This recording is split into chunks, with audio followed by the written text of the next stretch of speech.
Assalamualaikum warahmatullahi wabarakatuh dan selamat pagi. Perkenalkan, kami dari kelompok 10 ingin memaparkan hasil dari materi kami yang berjudul Konformitas pada Remaja. Jadi saya Cynthia Tirtasari yang akan memulai untuk menjelaskan materi awal, yaitu definisi dari konformitas itu sendiri. Jadi sebelumnya saya akan jelaskan bahwa konformitas merupakan perubahan perilaku remaja sebagai usaha untuk menyesuaikan diri dengan norma kelompok dengan acuan baik ada maupun tidak ada tekanan secara langsung, yang berupa suatu tuntutan tidak tertulis dari kelompok sebaya terhadap anggotanya. Namun, tuntutan ini itu memiliki pengaruh yang kuat dan dapat menyebabkan munculnya perilaku-perilaku tertentu pada remaja tersebut. Jadi hasil dari proses konformitas itu bisa bersifat positif dan juga negatif. Dalam proses perkembangannya, remaja biasanya melakukan konformitas karena mempunyai masalah dalam hal pergaulan dan penyesuaian dirinya. Dan di sini, Myers juga mengemukakan bahwa konformitas merupakan perubahan perilaku sebagai akibat dari tekanan kelompok. Hal ini bisa terlihat karena kecenderungan remaja untuk selalu menyamakan perilakunya dengan kelompok acuan, karena tujuannya agar mereka dapat terhindar dari celaan maupun keterasingan. Karena dalam suatu kelompok, ketika orang biasanya berpenampilan berbeda dan tidak sesuai dengan kelompok tersebut, maka mereka akan cenderung diasingkan oleh teman-temannya atau lingkungan sekitarnya. Dan Hartono 2007 juga mengemukakan bahwa konformitas adalah segala tindakan yang dilakukan oleh individu untuk menyesuaikan diri dengan norma-norma dan nilai-nilai atau standar kelompok, agar individu tersebut dapat diterima dalam suatu kelompok. Jadi, dapat dimaknai dari kedua teori di atas bahwa konformitas adalah perubahan sikap dan perilaku yang terjadi pada diri seorang individu karena adanya tekanan untuk menyesuaikan dirinya dengan norma dan etika sosial yang ada pada orang lain atau pada sebuah kelompok, sehingga dirinya dapat diterima sebagai salah satu dari anggota kelompok dan merasa tidak diasingkan.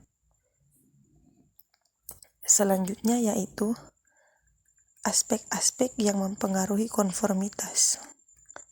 Jadi di sini Dauch dan Gerald dalam Myers 1999 mengemukakan bahwa pada dasarnya konformitas terdiri dari dua aspek, yaitu yang pertama adalah aspek normatif.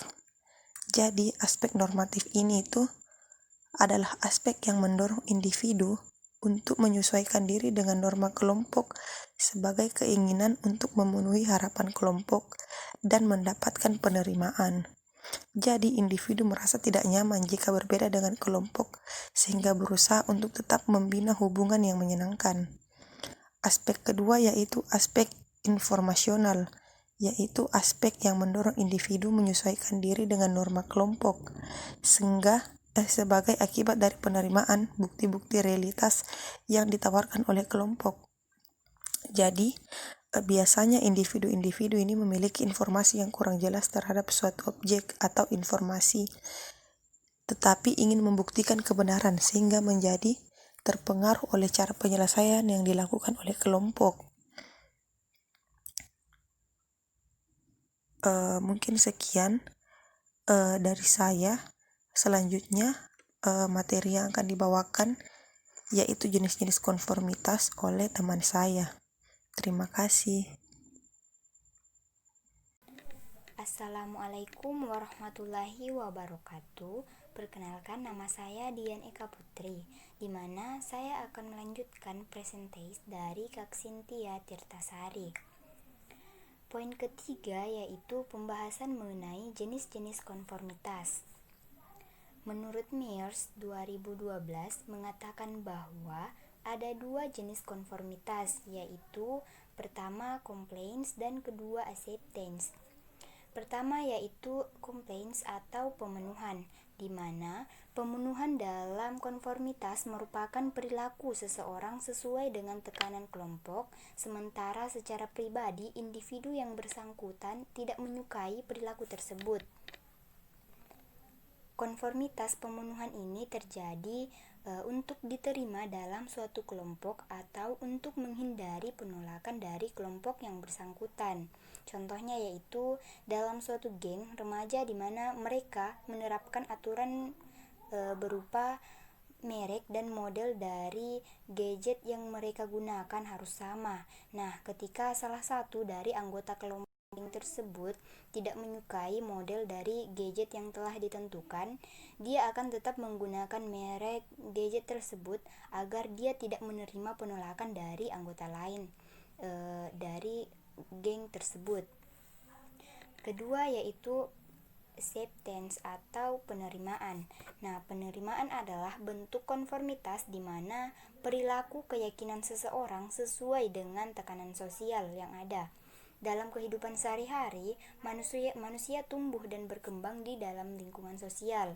Lingkungan sosial memberikan banyak pengaruh terhadap pembentukan berbagai aspek kehidupan, terutama kehidupan sosio-psikologis. Manusia sebagai makhluk sosial senantiasa berhubungan dengan sesama manusia.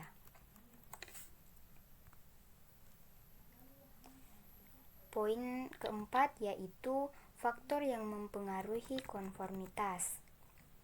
Menurut Hartono 2007, di mana beliau memaparkan bahwa beberapa faktor yang dapat mempengaruhi konformitas yaitu pertama, faktor situasional. Faktor situasional terdiri dari kejelasan situasi, konteks situasi, cara menyampaikan penilaian dan perilaku, karakteristik yang berpengaruh, serta ukuran kelompok. Nah, pertama tadi itu ada kejelasan situasi, di mana semakin tidak jelas dan semakin tidak berstruktur situasi yang dihadapi individu, maka semakin besar kecenderungan individu untuk mengikuti kelompok. Di sini individu mengikuti kelompok karena dia belum terbiasa ataupun masih bingung dengan situasi di lingkungan mereka.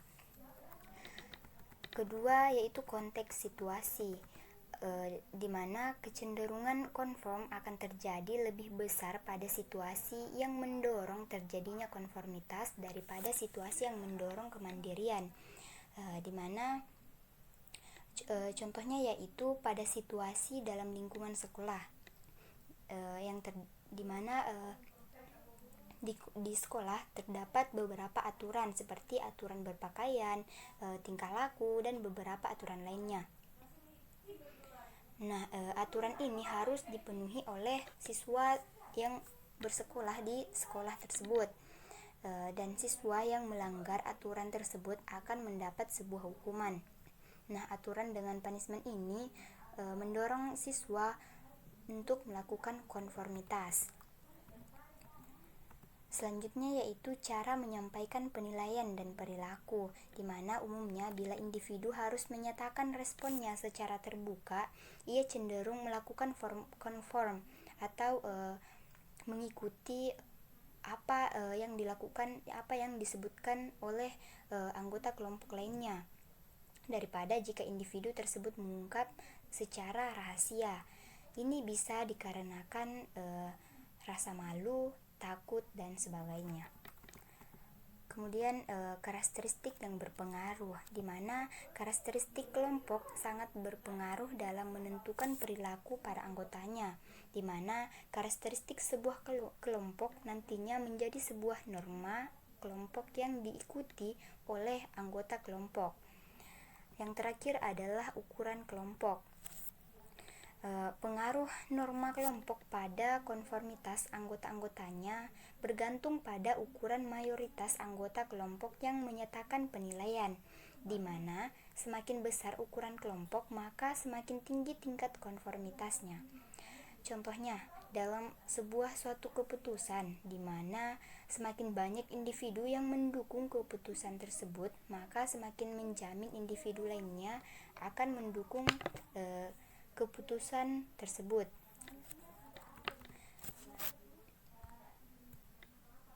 Kedua yaitu faktor personal, di mana faktor personal ini terdiri dari faktor usia, jenis kelamin, stabilitas emosi, kecerdasan berkorelasi negatif dengan konformitas, harga diri, serta motivasi.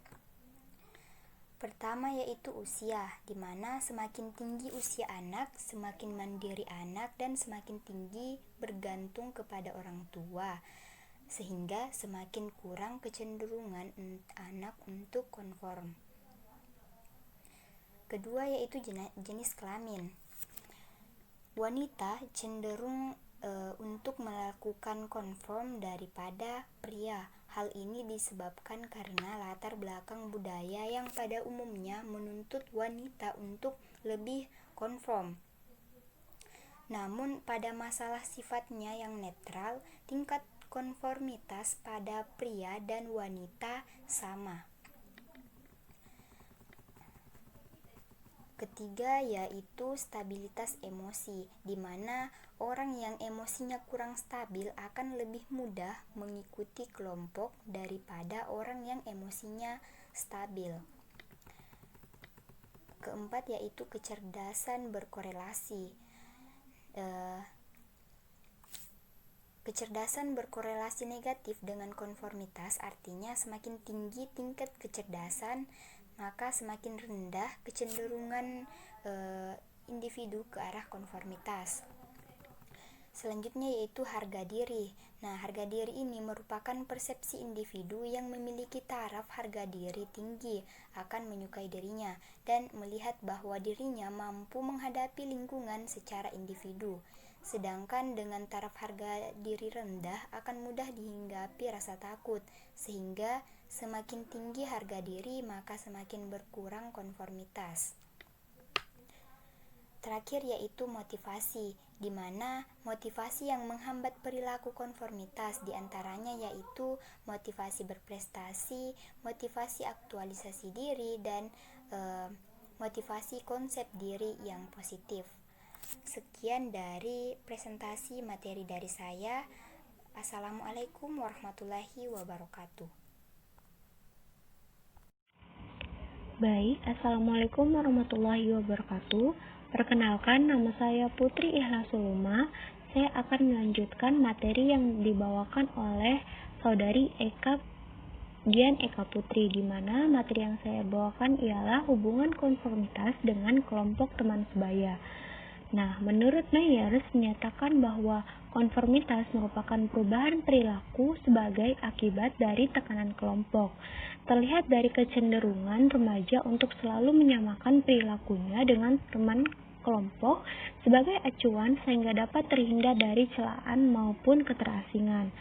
Nah, kelompok teman sebaya atau peer group merupakan suatu kelompok dari orang-orang seusia dan memiliki status yang sama, di mana dengan siapa seseorang umumnya bergaul dengan teman sebayanya.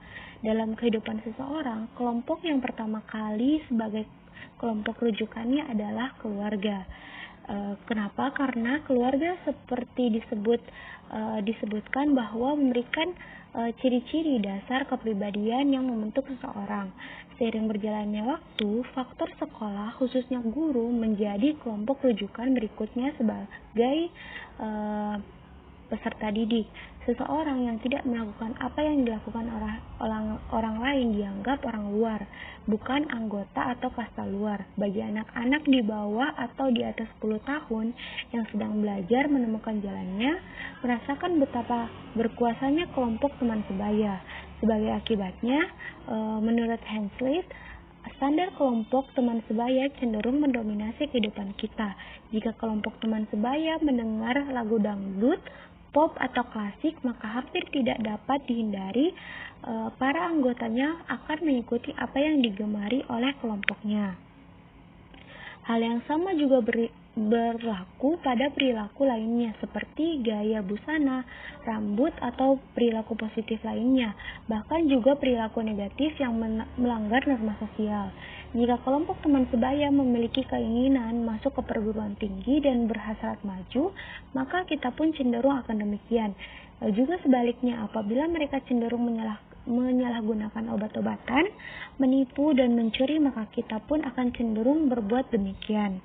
Nah, Adapun konformitas, penjelasan konformitas lainnya yakni konformitas dalam kelompok teman sebaya adalah suatu tuntutan yang tidak tertulis dari kelompok teman sebaya terhadap anggotanya, tetapi memiliki pengaruh yang kuat dan dapat menyebabkan munculnya perilaku-perilaku tertentu pada anggota kelompok. Selanjutnya, upaya menemukan jati diri berkaitan dengan cara remaja menampilkan dirinya, di mana remaja ingin kehadirannya diakui sebagai bagian dari komunitas remaja secara umum dan bagian dari kelompok sebaya secara khusus. Dengan demikian, pengakuan tersebut, remaja seringkali bersedia melakukan berbagai upaya meskipun bukan sesuatu yang diperlukan atau berguna bagi mereka bila ditinjau dari kacamata orang tua atau orang dewasa lainnya. Pada dasarnya tidaklah mudah bagi remaja untuk mengingatkan diri pada suatu kelompok karena setiap kelompok mempunyai tuntutan yang dapat dipenuhi oleh setiap remaja yang ingin bergabung. Jika remaja ingin diakui eksistensinya dalam kelompok, maka remaja harus berusaha untuk menjadi bagian dari kelompoknya dengan jalan mengikuti peraturan yang ada dalam kelompoknya. Baik, selanjutnya yakni hubungan konformitas dengan konsep diri. Nah, konsep diri menurut Harlock 2001 menyatakan bahwa konsep diri sebenarnya adalah konsep seseorang tentang siapa dirinya. Konsep ini merupakan bayangan cermin yang ditentukan sebagian besar oleh peran dan hubungan orang lain dan reaksi orang lain terhadapnya. Konsep diri adalah evaluasi individu mengenai diri sendiri atau penilaian atau penafsiran mengenali diri sendiri oleh individu yang bersangkutan. Berdasarkan pendapat-pendapat di atas, maka dapat disimpulkan bahwa konsep diri merupakan gambaran yang dimiliki seseorang tentang dirinya yang terdiri dari pengetahuan tentang diri sendiri, pengharapan bagi diri sendiri, dan bentuk penilaian terhadap diri sendiri yang dibentuk melalui pengalaman-pengalaman yang diperoleh dari interaksi dengan lingkungannya. Nah, adapun menurut Baron mendefinisikan bahwa konformitas yang disangkut pautkan dengan konsep diri yakni sebagai suatu bentuk penyesuaian terhadap kelompok sosial karena adanya tuntutan-tuntutan dari kelompok sosial untuk menyesuaikan meskipun tuntutan tersebut tidak terbuka. Nah, kesimpulan dari hubungan konformitas dengan konsep diri yakni bahwa konformitas adalah bentuk penyesuaian terhadap kelompok sosial karena adanya tuntutan dari kelompok sosial meskipun tuntutan tersebut tidak terbuka namun memiliki pengaruh yang kuat dan dapat menyebabkan munculnya perilaku-perilaku tertentu pada remaja anggota kelompok tersebut. Demikian dari presentasi makalah yang dibawakan oleh kelompok kami. Kurang dengan lebihnya mohon maafkan. Selanjutnya saya kembalikan kepada moderator.